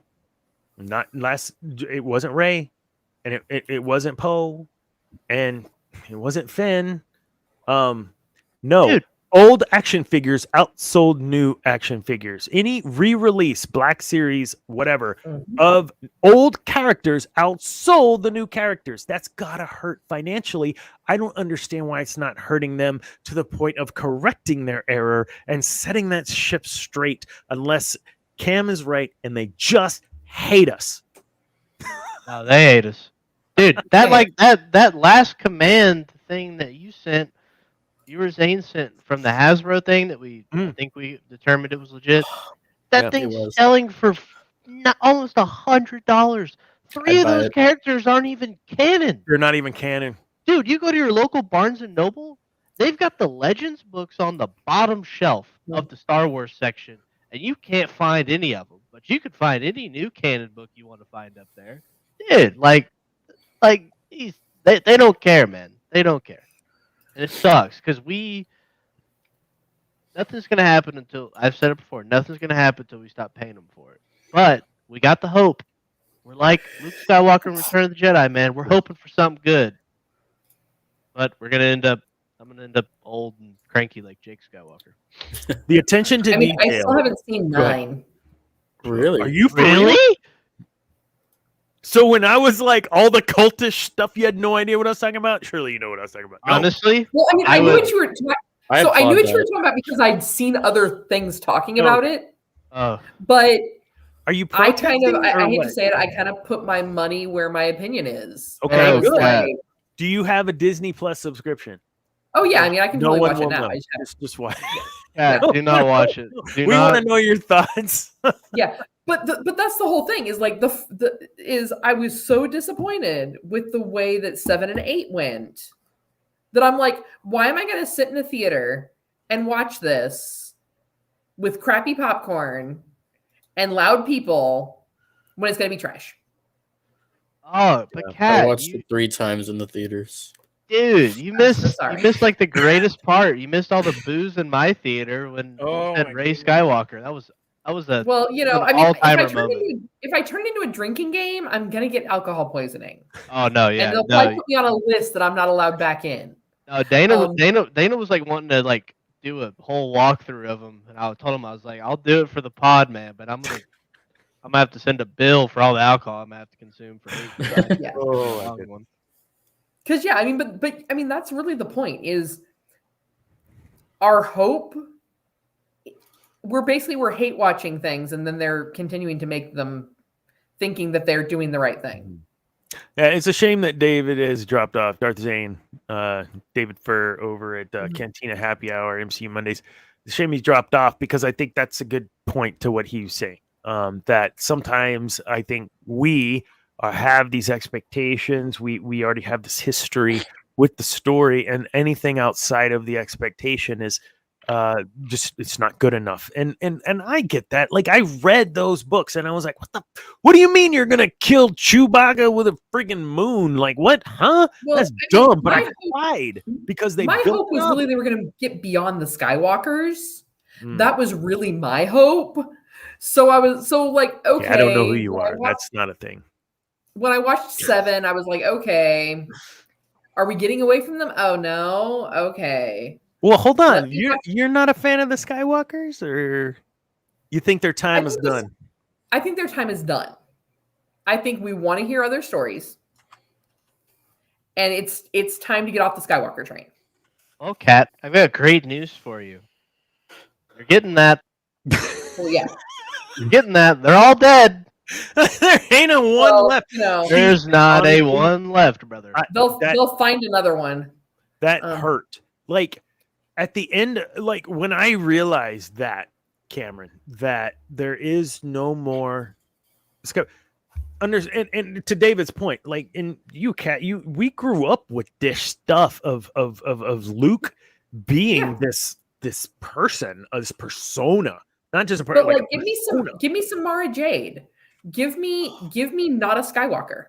Yep. You and Deb both, man. Let's do it. We have clamored about this. Please give us that. But we're not going to get it now. No. Luke Skywalker can't have attachments. Skywalkers are dead. Yeah. Dead. Good. They're all dead. Well, I mean, you know, which means they're either going to end the franchise or they're going to have to take it another direction, which is, it looks like they're going the other direction. They're heading into the Acolytes. Cat, you know, we have the world between worlds now, so anything goes. Well, I mean, I know we've got multiverse. It's fine. Like, you know, it's fine. We do not have the multiverse. That is not how. I refuse to believe that is how the world between worlds works. Look, did I like it? Legends. I liked it when you see Anakin and Ahsoka back together, and this is going like I like that, but you didn't have to use the in between. And I know why you did it because of the Clone War, or Rebels, because like I get all that, but did you have to do it that way? I felt like it was a cop out. It's the same shit that every other universe under your umbrella is doing. And now DC's doing it. And everybody, like, I'm just done with that storyline for like 5 years. That's what we've had. I'm just done with it. Couldn't let Ahsoka That's die, how they man. fixed bad writing. Yeah, Ahsoka should have died already. She ain't that good. Sorry. I like Ahsoka. I don't know if I took you, son, but I know I took Madison to see the Clone Wars movie. Animated movie when it came out. I don't think you didn't, but I don't know. You may not even know live. I don't even know when that was. But that's a win for Zane. That's a win for Zane. I will say, like, I was like, crap, and now they're gonna have a series on this thing. Are you kidding me? I was not happy about it, but I watched it. This is what hate watching, right? Like, I don't want to hate watch. I don't think any of us do. We want to watch it as open-minded as we can be, right, Cam? As open-minded as we can Hey, be. no, I agree with you, man. But if I'm paying for it and it's shit, it's shit. Yeah, Like, true. I mean, like Yeah. Fallout, fantastic show. No, I haven't watched it. Woods and I watched like 5 episodes on Sunday. Are you serious? Is that good? Oh, I finished the whole series already. Yeah, I finished it in like a day and a half. After Rings of Power, wasn't optimistic, but I went into it because I like Fallout and they have an easier. They don't have a legacy character, those type of things. But it was pretty damn good. It was I know good. nothing about the story. I want to, because when everyone else loves it. Like Last of Us. I never played that game. I watched the movie. It was fantastic. Or watched the series. I thought it was good. But I haven't played the game, so I don't even know. Whatever. Like, is it Fallout? Even if you didn't play the game, I think you'd still be able to enjoy it. Yeah. It doesn't have anything directly tied to any of the games, other than it might name drop certain events that are shared. And the characters, I assume, or Fallout series takes place Just at generic different locations knowledge. every single other game. Okay. See, I don't. So you even can know. pick a random game and enjoy it. I would argue it would make you want to learn more about the lore and maybe good. dabble into a game. Like I Mhm. think you and Charlotte would be a good show to watch. Recommend. So, normally we don't watch video game shows, but I would absolutely look at that. We don't watch a lot of sci-fi stuff. So, like when you look at, like, we watch Game of Thrones and the new one, the show. House of Dragon. Yeah, I haven't watched the new. Did they do a second season of that already, or are they about to? I think they're about to. June, About man. to. It's gonna be awesome. We just I love that stuff, and she'll partake, but not. Hey, it's pretty gory, so if that's not her thing, I wouldn't recommend. Yeah, not into the blood and guts thing. You might have to. I mean, I'll watch it. I mean, is it like The Boys or that? No, it's not as bad as The Boys. Okay. I'd say it's a little bit. It's like a funnier version of The Walking Dead. Okay. That's Yeah, we watched good. The Walking Dead, so sure. Yeah, so very kind of similar-ish to The Walking Dead, but kind of funnier. God, I know that's not this show, but man, that's another one. It took a turn at some point, and I didn't even finish the series. Like, it was that bad.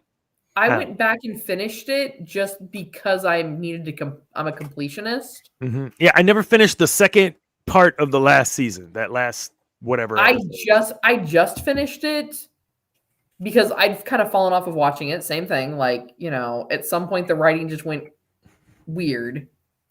But it kind of started to get a little bit better towards the last couple seasons. So there's going to be a new movie, right? With Rick and all that, and Michonne and all that. I think they're all getting their spin-off series where somehow Daryl's in Paris. Jesus. Oh my god. Okay. Dana, you want to know what the Fallout series had that most shows have going for it? People that made it were fans of the lore. They played the game. The actors, the actresses, they played the games. They read stuff. The creators, the producers, they read. Listen, stuff. Star Wars fans. What a concept, man. Well, I mean, We're who would have thought that would be a prerequisite? You know what I'm saying? We can be Todd very Howard, mean, but, it's fine. okay? Star Wars fans can be very mean, but we can also be very caring and very forgiving. Okay? I believe that. I believe that had there been some badass something for you, Cam, in the last one, it would have been tolerable and palatable. But the way everything happened, it was not for you. And Killed my not, hero, man. There was no forgiveness. so yes, so there are people that I saw plenty of it when they did what they did to Leia. People got pissed. Listen, you want to talk Disney princess? Leia was never a Disney princess. She was a princess, but she would whoop your ass. Like I thought she was a great and Kat, you could attest to this, a great role model for a young woman growing up, that you can be like large, in charge. Doesn't mean that you're that, misogynistic word, the bitch. Like you're just, you're freaking running shit. Sorry. You're fragile. You're fragile like a bomb. It's fine. Yeah, I love that. Well, I hope my wife's not. No, we don't have anyone watching at the moment. But God, I yeah, wish she would have died in space, man. When she flew back into that spaceship, I was okay, Mary okay, Poppins. hold up, Oh my god. hold up. Did it look stupid? 100%. That's not 100%. a question. When I saw it happen, I literally said, "I'm Mary Poppins, y'all." Like that's all I thought of was freaking MCU. So I get that, but and here's the huge but: if you understand the Force well enough to know you can do that, because Luke did that when his TIE fighter exploded within one of those old books that are no longer canon. You create a force bubble-ish around you so you can survive, and then you force pull yourself. What they did, though, Cameron, I agree, looked stupid. That's not how I ever imagined that playing out. Did I imagine that it was possible? Yes. Did I imagine, because I'd seen it done before in the books. Did I even used it myself in the Sith Dominion roleplay stuff. But yeah, they made that look stupid. You telling me with all this technology you couldn't make that look better? It was worse than Neo flying at the end of freaking Matrix. See, but again, Dana, Luke in that book was a established force wielding user. They showed us nothing in 7 that Leia was even tapping into. Nah, they didn't even give us that till the last movie. No, right? Yeah. No, she's just like flung into space and then pulls her. Like there's nothing there, and even when they try to explain the reason she didn't finish her Jedi training, it's stupid. Like I And unless you read those books, unless you knew, you're right. Like that ain't nobody reading that garbage. The whole fandom, seeing that is like, what the hell is this shit? Dana is like, and some of us are like, oh yeah, but that looks stupid. That's not how it was portrayed in the books. It's not the way that I think anyone that read this, not the Luke stuff, would have ever known it. So I get it, but it is possible. Force, commanding the Force, whatever you want to call it, you can survive for a short amount of time in space by protecting yourself. I still don't know how I feel about the whole force projection thing. But the force pull. So yeah, that's the thing. Oh, force projection with Luke. Yeah, and like the Kylo Ray thing. I don't know the saber. 100% Bravo Sierra, man. Zane, you've got a lot of history with the older stuff as well. I can't think of a time when an object has been passed through. I can't think of it. Doesn't mean it doesn't exist. It just means I can't think of a time they passed an object through the Force. And this is my problem also with the second one, when Luke comes in and gives the dice, the sabak dice, and she actually like touches it. Like, come on, man. Like, you're not actually going to touch something, and then it disappears later when Kylo... That was dumb. That's not how the Force works. That's not how the Force works. Yeah, even in, like, the games and things, it's not, like, if someone's trying to, like, direct you to something to find it, they're, like, using more, like, the power of suggestion, so you go and look in a crate. They're not like, look at my ghost, and now it materializes. Yes. God, Ryan Johnson's just he's the worst. I love that the consummate professional, Mark Hamill, we may not agree on a lot of things outside of his acting, but that's okay because he's a fantastic actor. 100% passionate about his character, characters plural he's portrayed. And the professional piece being, I think this is dumb. This is stupid. Luke would never do this, but I'm Luke and I will do what you tell me to do the best of my ability. That Mark Hamill, kudos, my friend. I appreciate you. I can't imagine. I'm sorry. Go ahead. I can't imagine. I gotta say this. We talk a lot about how it hurts us about our characters that we love and they get misused or abused, and how we know how he felt based on what he said. But I mean, do you think there's a lot of unsaid with him in this character? Honestly, I think, and it's the same with Sam Witwer on a couple things with what Sam Witwer said about The Last Jedi. I think that I think they finally went to them and were like, y'all they got the tip, or we're coming after you with stuff. yeah. Because I feel like there's a lot more that could have been said. And honestly, I mean, it's kind of like us kind of beating a dead horse at this point. Like, it's not going to change, but oh well. Look, dude, they invested themselves in those characters, right? In the writers that wrote the stuff that is no longer canon. Like, they invested themselves in understanding, talking to the other authors, making all this shit congruent and connecting and consistent. And that was huge for us reading that shit when we didn't have any movies. So F you guys that think like, oh, well, we have all this content. Fuck yeah. We didn't have it. We didn't have anything. We had comics, but it was between Dark Horse and then Marvel and then back to Dark, whoever. Like, no, we had no consistency in that part. But the books, all the books matched or pretty damn close because all those authors worked with each other. And I can't speak to anything past the Vong War. I started that, as I said. I just can't read it. It's too long of a series. But everything else all worked together, from Mara Jade to the Jason and the other kids and Ben and all this stuff. It all worked. And then you could even go back to the 6-book series between two different authors. And I talk about this one a lot with the Rogue Squadron series. Brilliantly written. All the characters just consistent, everything about them. Why? Because Stackpole and Alston talk to each other. This is what we need. We don't need Ryan Johnson doing one. We don't need J.J. Abrams doing one. Or if you are, talk about this shit, man. Because we know Lawrence Kasdan helped write and direct, right? He wasn't there when George wrote the original shit, but he was joined later, worked closely with George, came up with Empire, came up with ROTJ. So it can be done, Disney. Stop looking at this goddamn thing that we love so much as a fucking cash cow and look at it as something that can be cherished for generation after generation. I'm starting to get mad. I'll stop. Let's go. It's something Gary. Look, listen. I'm not trying to be an ass here. It can be carried.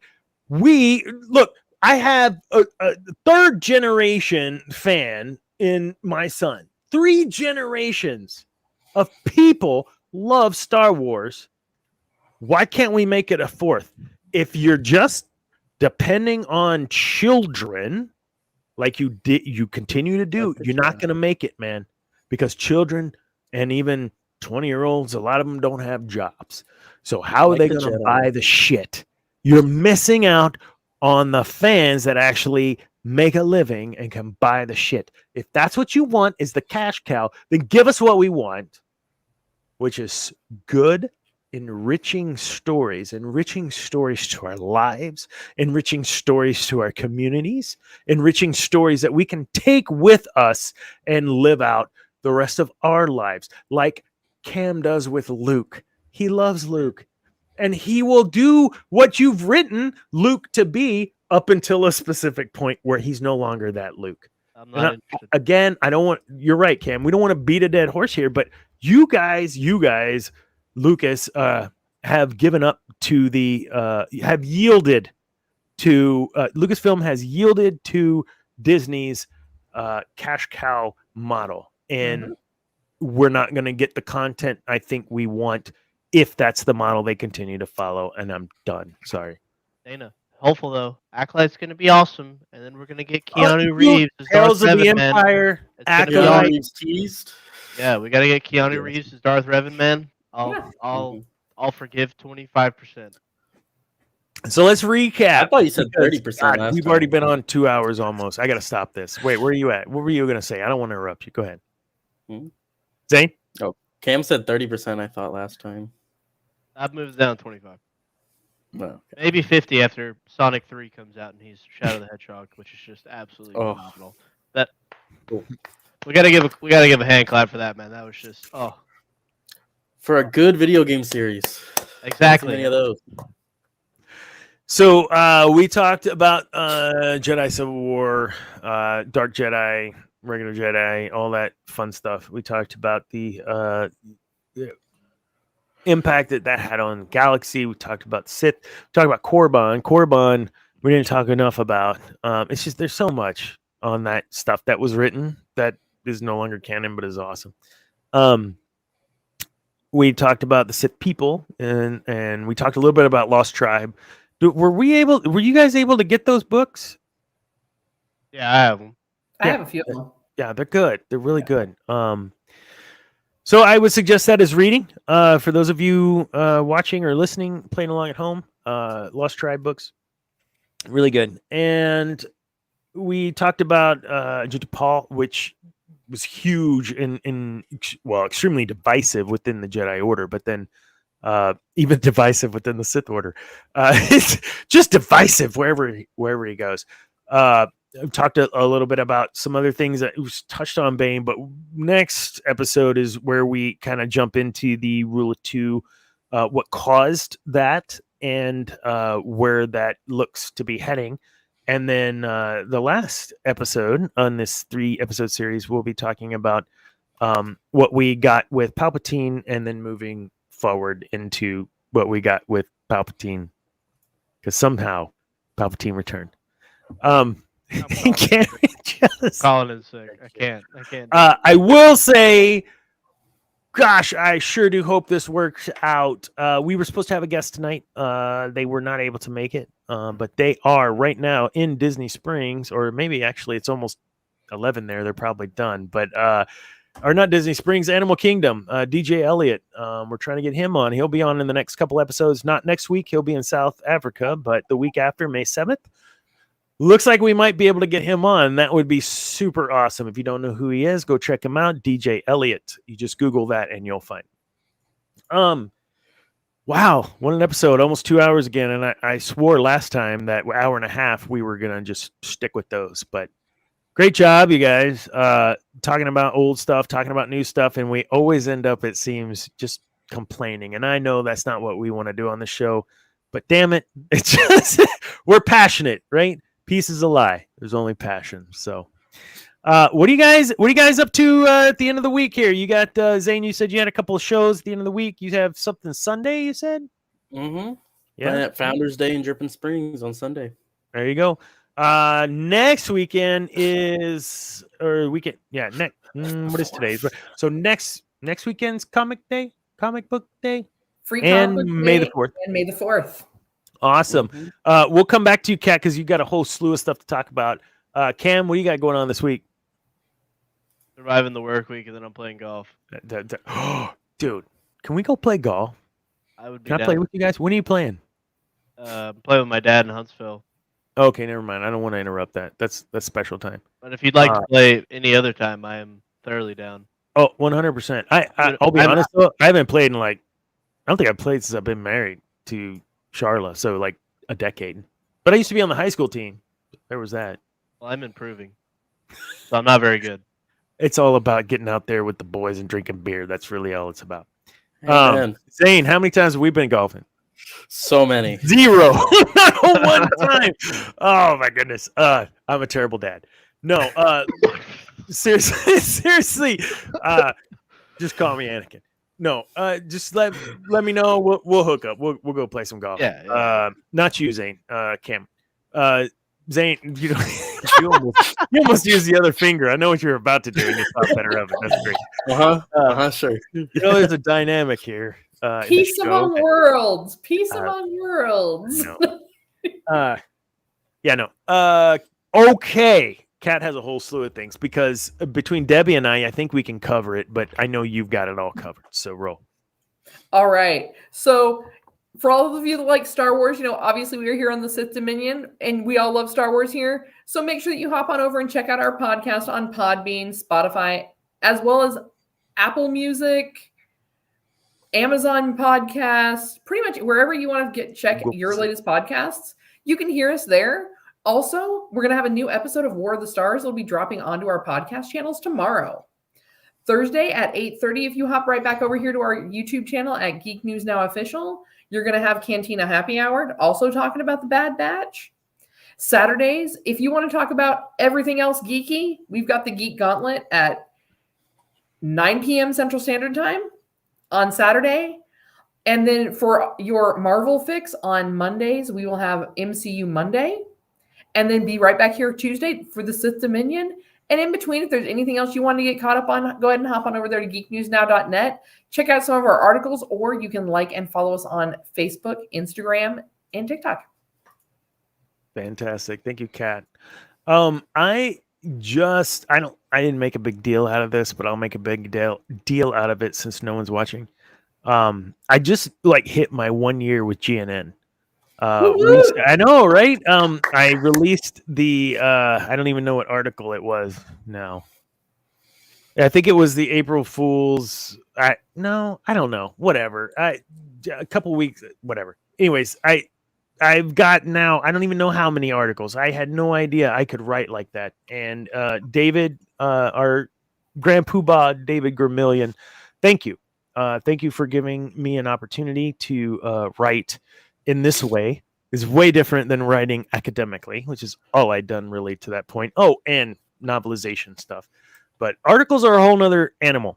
Thank you. And then also thank you for giving me this. I would have done this on my own without GNN, but I love that GNN's a part of this because, the power of the GNN AV team. I love that it's an AV team and then it's like an AV club and I'm a part of that. It's fun. It's like high school again, but in a good way. I didn't have friends in high school, but I have friends now. Well, at least TV friends. So I want to say thank you to GNN as a whole in this episode 34. 34 episodes of the Sith Dominion, believe it or not. We started in July, so we're coming up on 1 year.